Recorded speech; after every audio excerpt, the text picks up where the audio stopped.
നമസ്കാരം. 80 ദിവസത്തെ തെരഞ്ഞെടുപ്പ് മാമാങ്കം അവസാനിച്ചു.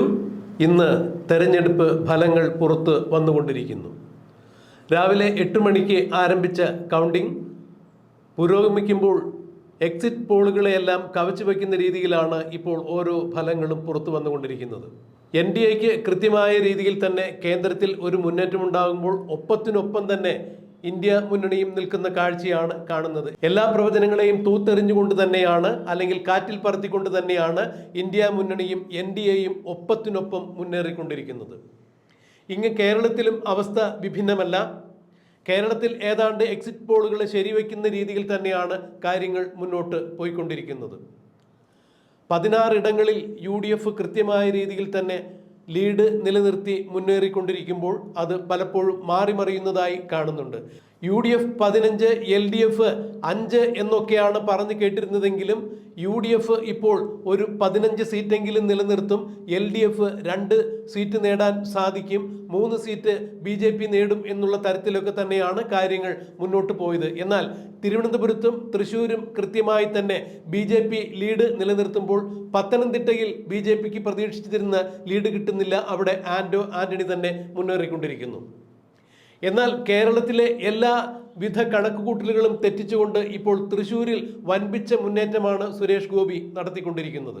UDF സ്ഥാനാർത്ഥിയായ K മുരളീധരൻ കഴിഞ്ഞ ദിവസം കൂടി തെരഞ്ഞെടുപ്പ് ഫലത്തെക്കുറിച്ച് മാധ്യമപ്രവർത്തകരോട് സംസാരിച്ചപ്പോൾ കേരളത്തിൽ BJPക്ക് കോഴിമുട്ടയുടെ ആകൃതിയിലുള്ള ഒരു നിലയാണ് വരാൻ പോകുന്നത്. അതായത് 0 അവസ്ഥയിലേക്ക് BJP കൂപ്പുകുത്തും എന്ന് തന്നെയാണ് മുരളീധരൻ ഉദ്ദേശിച്ചത്. എന്നാൽ കേരളത്തിൽ പലയിടങ്ങളിലും ലീഡുകൾ മാറി മറിഞ്ഞുകൊണ്ടിരിക്കുമ്പോൾ K മുരളീധരന്റെ സ്വന്തം തട്ടകമായ തൃശ്ശൂരിൽ K മുരളീധരനെ പോലും ഞെട്ടിച്ചുകൊണ്ടാണ് സുരേഷ് ഗോപിയുടെ വോട്ട് നില കൂടിക്കൊണ്ടിരിക്കുന്നത്. വോട്ടെണ്ണൽ തുടങ്ങി ഏതാണ്ട് 2.5 മണിക്കൂർ പിന്നിടുമ്പോൾ സുരേഷ് ഗോപി 30,000 വോട്ടിന്റെ വ്യക്തമായ ലീഡാണ് നിലനിർത്തിക്കൊണ്ടിരിക്കുന്നത്. അതായത് തൃശ്ശൂർ പാർലമെന്റ് മണ്ഡലത്തിലെ 7 നിയോജക മണ്ഡലങ്ങളിലും കൃത്യമായ ലീഡ് മുൻനിർത്തിക്കൊണ്ട് തന്നെയാണ് സുരേഷ് ഗോപി മുന്നോട്ട് പോകുന്നത് എന്നാണ് അറിയാൻ സാധിക്കുന്നത്. പ്രധാനമന്ത്രി നരേന്ദ്രമോദി നേരിട്ട് തെരഞ്ഞെടുപ്പ് പ്രചരണത്തിന് ചുക്കാൻ പിടിച്ച് തൃശ്ശൂരിൽ നിരവധി തവണ വരികയുണ്ടായി.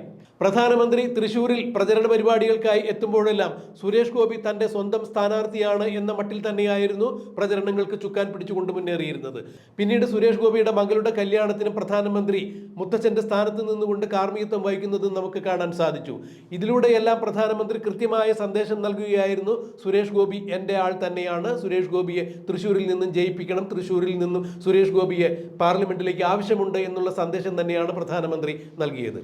എന്നാൽ രാഷ്ട്രീയമായി പല പടലപ്പിണക്കങ്ങളും നിലനിന്നിരുന്ന തൃശ്ശൂരിൽ സുരേഷ് ഗോപിക്ക് ഏത് തരത്തിലുള്ള വിജയ സാധ്യതയും സാധ്യമല്ല എന്നായിരുന്നു ഇടതു വലതു മുന്നണികളുടെ പ്രവചനങ്ങൾ. എന്നാൽ ആ പ്രവചനങ്ങളെല്ലാം കാറ്റിൽ പറത്തുന്ന രീതിയിൽ തന്നെയാണ് ഇപ്പോൾ സുരേഷ് ഗോപി വ്യക്തമായ ലീഡ് ഉറപ്പിച്ചുകൊണ്ട് മുന്നോട്ട് പോകുന്ന കാഴ്ച. K മുരളീധരൻ എന്ന കോൺഗ്രസിന്റെ അതിശക്തനായ നേതാവും അദ്ദേഹത്തിന്റെ സ്വന്തം തട്ടകം കൂടി തന്നെയാണ് തൃശ്ശൂർ.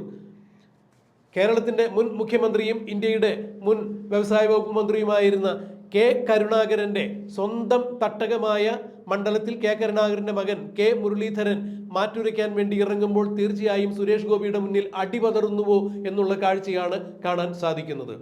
K മുരളീധരന്റെ ഭാഷയിൽ പറഞ്ഞാൽ BJPക്ക് കോഴിമുട്ടയുടെ ആകൃതിയിലുള്ള ഒരു ജയമായിരിക്കും, അല്ലെങ്കിൽ നിലയായിരിക്കും കേരളത്തിൽ ഉണ്ടാവുക എന്നുള്ളത്. അത് സ്വന്തം നിലയിലേക്ക് മാറുകയാണോ എന്നുള്ളതാണ് ഇപ്പോൾ രാഷ്ട്രീയ നിരീക്ഷകർ ചൂണ്ടിക്കാണിക്കുന്നത്. അതായത് കോഴിമുട്ടയുടെ ആകൃതിയിലേക്ക് K മുരളീധരന്റെ തെരഞ്ഞെടുപ്പ് പരാജയം ചെന്നെത്തുമോ എന്നുള്ളത് തന്നെയാണ് ഇപ്പോൾ എല്ലാവരും ഉറ്റുനോക്കുന്നത്. എന്തായാലും ഇനിയും വോട്ടുകൾ എണ്ണിത്തീരാനുണ്ട്. കേവലം 2.5 മണിക്കൂർ പിന്നിടുമ്പോഴുള്ള അവസ്ഥയാണ് സുരേഷ് ഗോപിയുടെ ഈ 30,000 ലീഡിനെ കുറിച്ച് പറയുന്നത്. പാർലമെന്റ് ഇലക്ഷനെ സംബന്ധിച്ചിടത്തോളം ഇത്തരം ലീഡുകളെല്ലാം ഏത് സമയത്തും മാറി മറിയാം. എങ്കിലും സുരേഷ് ഗോപിക്ക് തൃശ്ശൂരിൽ വിജയ സാധ്യത ഉണ്ട് എന്ന് തന്നെയാണ് പറയാൻ കഴിയുന്നത്. മുരളീധരൻ ഇതിനും ഒരു മുൻകൂർ ജാമ്യം നേരത്തെ എടുത്തിട്ടുണ്ടായിരുന്നു. അതായത് CPM-ഉം BJP-യും തമ്മിൽ ഒരു അന്തർധാര ഉണ്ടായിട്ടുണ്ട്. ഈ അന്തർധാരയുടെ ഫലമായി വേണമെന്നുണ്ടെങ്കിൽ തൃശ്ശൂരിലെയും തെരഞ്ഞെടുപ്പ് ഫലം മാറിമറിയാം എന്നുള്ളൊരു മുൻകൂർ ജാമ്യം കൂടി നേരത്തെ K മുരളീധരൻ എടുത്തു വച്ചിട്ടുണ്ടായിരുന്നു. എന്തായാലും അത്തരത്തിലുള്ള ചില പ്രവചനങ്ങളുടെയും മുൻകരുതലുകളുടെയും മിന്നിമായങ്ങൾ ഇപ്പോൾ ഇതിൽ കാണാൻ സാധിക്കുന്നു എന്ന് വേണം മനസ്സിലാക്കാൻ. എന്തായാലും സുരേഷ് ഗോപി വ്യക്തമായ ലീഡ് നിലനിർത്തിക്കൊണ്ട് വിജയത്തിലേക്ക് പോകുന്ന കാഴ്ചയാണ് തൃശ്ശൂരിൽ കാണുന്നത് എന്നാണ് രാഷ്ട്രീയ നിരീക്ഷകർ സൂചിപ്പിക്കുന്നത്. എന്നാൽ ഇതൊന്നും ഒരിക്കലും പ്രവചിക്കാൻ സാധിക്കാത്ത അവസ്ഥയിലേക്കാണ്.